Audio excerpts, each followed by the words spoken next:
अगर आप बस में सफ़र कर रहे हैं तो हो जाइए सावधान। सवाल ये, क्या बस में लूटमार होगी? सवाल ये, क्या बस का किराया, हरियाणा रोडवेज़ का किराया बढ़ जाएगा? क्या बस में सफ़र करने से रोका जाएगा? विभिन्न तरह के प्रश्न आपके दिमाग में आ रहे हैं जब बात आती है सावधान की। क्या स्वच्छता की बात आएगी? बहुत सी बातें आती हैं, मगर सच्चाई क्या है? अगर बस में सफ़र कर रहे हैं तो वास्तव में हो जाइए सावधान। ऐसा होने वाला है, आज ऐसा होने वाला है। इस वीडियो को देखें और पता चलेगा हम किस लिए कह रहे हैं। अभी बताया हमने कि सावधान हो जाइए, किस लिए कह रहे हैं? बस रुक गई है, ये हरियाणा रोडवेज की बस है। क्या मामला है, सारा माजरा बताएंगे। सावधान हो जाओ, मगर इस वीडियो को शेयर करो, बहुत कुछ उठल पुठल होने वाला है। क्या नाम है आपका? मेरा नाम सोनू मोरा जी। हाँ, आज कितना परेशान कर रहे हैं जनता को, कह रहे हैं आज जाम कर देंगे, बसें देख लो जाम कर रखी हैं। क्या है ये, बताओ ना मामला। नहीं, हम जाम नहीं कर रहे, ये सरकार की जो मंशा, हमारे सीएम की जो मंशा है उसको लेकर के हम धरने पर बैठे हैं। और हमारा जो प्रदर्शन है वो इन्हीं के खिलाफ है। जैसे हमारी जो जायज़ मांगे हैं, जैसे हमारी माताएं जो बहनें हैं, वो जैसे हमारे वर्कशॉप में जो काम करती है हमारी बहनें, उनके लिए हमने कहा कि आप एक अलग से कमरा बनवा दो, अलग से बाथरूम बनवा दो। लेकिन महाप्रबंधक बोलते हैं कि मेरे तो संज्ञान में अभी आया है, मेरे को तो पता ही नहीं है। क्या वो 5 साल से भर्ती हम लगातार हर मांग पत्र में दे रहे हैं, तो क्या उनको ये भी नहीं पता कि मांग पत्र में दे रहे हैं ये जायज़ मांग है कि नहीं? 2012 के जो कर्मचारी हैं उनको एसीपी लगना था, वो भी नहीं लगा रहे। क्या 2012 के 2020 में लगना था उनको? आज 3 साल हो चुके हैं, क्यों नहीं कर रहे? ये इनकी जो मंशा है उनके खिलाफ। जैसे इनके पिताजी हैं, वो जो सरकारी फाइलों के साथ छेड़छाड़ कर रहे हैं, क्या वो सही है? वो भी गलत है, क्योंकि सरकारी फाइलों के साथ प्राइवेट आदमी छेड़छाड़ नहीं कर सकता। और हमने उसके खिलाफ हमने ये जो धरना दिया हुआ है, और हमने जो 2 घंटे का जो जाम है वो भी हम करेंगे। और जैसे हमारा जो स्टेट का जो साझा मोर्चा है वो आया हुआ है और वो बातचीत के लिए गए हुए हैं। जो भी वो फैसला लेंगे, हम अनिश्चित काल करना होगा तो अनिश्चित काल करेंगे, और उनकी जो सहमति बनेगी हम उनके ऊपर फूल माला। चलिए, वीडियो में मैंने शुरुआत में बताया सावधान हो जाओ, इसलिए कह रहे हैं क्योंकि हो सकता है चक्का जाम होगा तो आपको बहुत परेशानी झेलनी पड़ेगी। ये कह रहे हैं आज तो 2 घंटे का अल्टीमेटम है, अगर सुनवाई नहीं हुई तो अनिश्चितकालीन हो जाएगा। चक्का जाम, हरियाणा रोडवेज का चक्का जाम हो जाएगा, हिसार डिपो का। अगर आप सफर करना चाह रहे हैं बस में तो हो जाइए सावधान, क्योंकि होने वाला है चक्का जाम। क्या कहेंगे आप? एक शौचालय का इतना बड़ा बवाल बना दिया है, शौचालय दे दीजिए नहीं तो बस रोक लेंगे। क्या है ये बात? सर देखिए, जो हमारी बहन बेटियां हैं वो यहाँ ड्यूटी पे आती है, तो अपनी कपड़े वगैरह भी उनको बदलने होते हैं। तो उनके लिए हमने जीएम साहब को पहले भी 1 साल से कह रहे हैं भाई हम इनके लिए अलग से टॉयलेट सुविधा और अलग से चेंजिंग रूम होना चाहिए।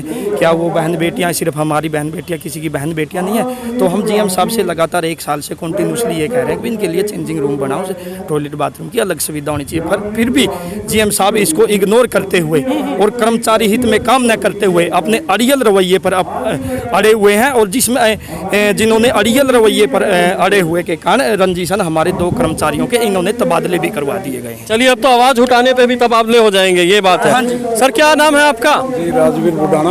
उडाना जी, राजवीर जी, क्यों जनता को परेशान कर रहे हैं, बसें रोक रहे हैं? बात शौचालय की, आखिर जाए तो जाए कहाँ? महिला अपने घर बैठ जाए, मगर जो बस में सफर करते हैं वो परेशानी झेल रहे हैं। सर ऐसे है, हम एक बात शौचालय की नहीं है, बात है कम से कम 1800 केस पेंडिंग पड़े हैं। यहाँ के कर्मचारियों की संख्या है 1200 और फाइलें पेंडिंग पड़ी हैं 1800। जीएम का जो रवैया है, यहाँ के महाप्रबंधक का जो रवैया आज से नहीं, ये 1.5-2 साल से चल रहा है। हम बार बार ज्ञापन दे रहे हैं, कह रहे हैं कर्मचारियों के काम करो। जो पेंडिंग केस हैं, जो 4B लगाई हुई है, मामूली बात पे भी कर्मचारी को प्रताड़ित करके उसके आर्थिक लाभ रुके हुए हैं, वह उनको फाइलों को सरकाइए।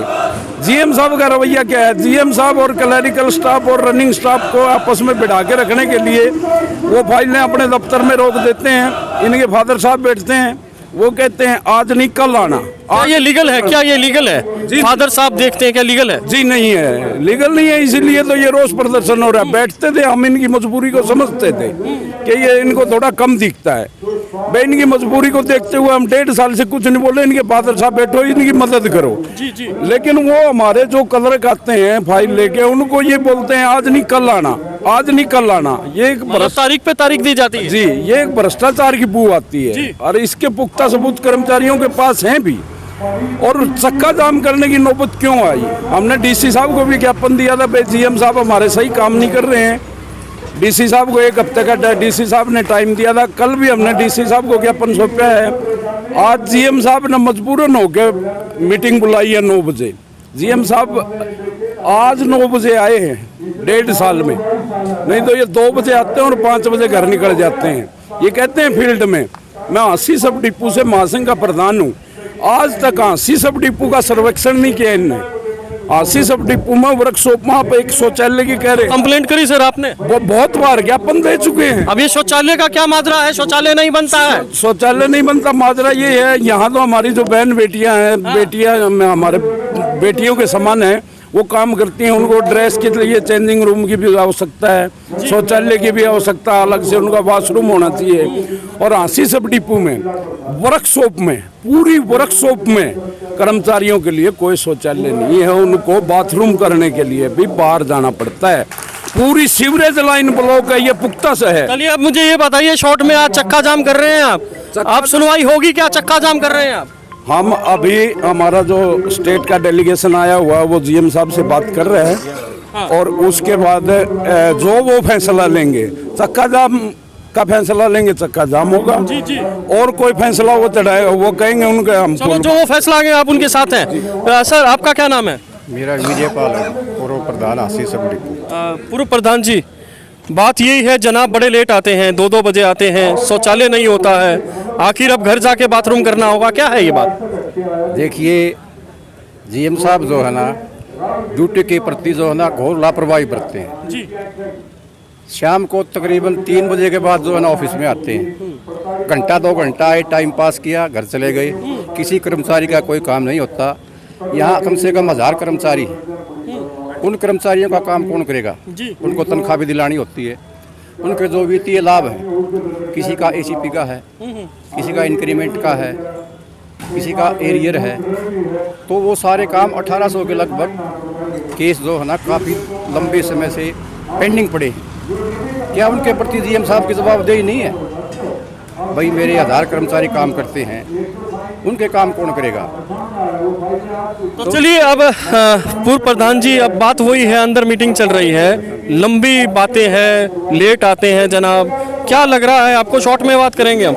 आपकी कंप्लेनेंट बहुत है, इन्होंने पता, इन्होंने पता, इन्होंने पता, आपने पता, एक लंबी लिस्ट ले रहे हैं कंप्लेंट्स की। हाँ, लंबी लिस्ट। अब मुझे शॉर्ट में बता दीजिए क्या होगा, चक्का जाम होगा, क्या होगा? ये है जी हमारी जो ना स्टेट कमेटी की जीएम साहब के साथ मीटिंग चल रही है फिलहाल। जी जी। जो फैसला हमारी स्टेट कमेटी लेगी, चाहे स्टेट कमेटी चक्का जाम का फैसला ले, धरना प्रदर्शन जो भी फैसला लेगी, हम उसके अनुसार जो ना अगली कार्रवाई करेंगे। जी बहुत बहुत शुक्रिया। चक्का जाम होता है तो इसके पूर्ण रूप से जिम्मेवार महाप्रबंधक महोदय हैं, क्योंकि हम 1.5 साल से लगातार महाप्रबंधक को अपनी समस्याओं से मांगे नहीं है।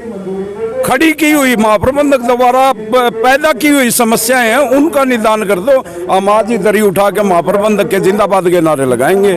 चलिए, अगर चक्का जाम होता है, महाप्रबंधक इसके जिम्मेवार हैं, फिर बात वही, अगर आप सफर कर रहे हैं तो थोड़ा सोच समझ के आइए, क्योंकि हो सकता है चक्का जाम। और बड़ी बड़ी लिस्ट कंप्लेनेंट लेके आए हैं, कर्मचारी लेके आए हैं, क्या इनका क्या होगा? अंदर मीटिंग चल रही है, आगे की अपडेट लेंगे, तब तक के लिए लेते हैं इजाजत। जय हिंद, जय भारत, धन्यवाद।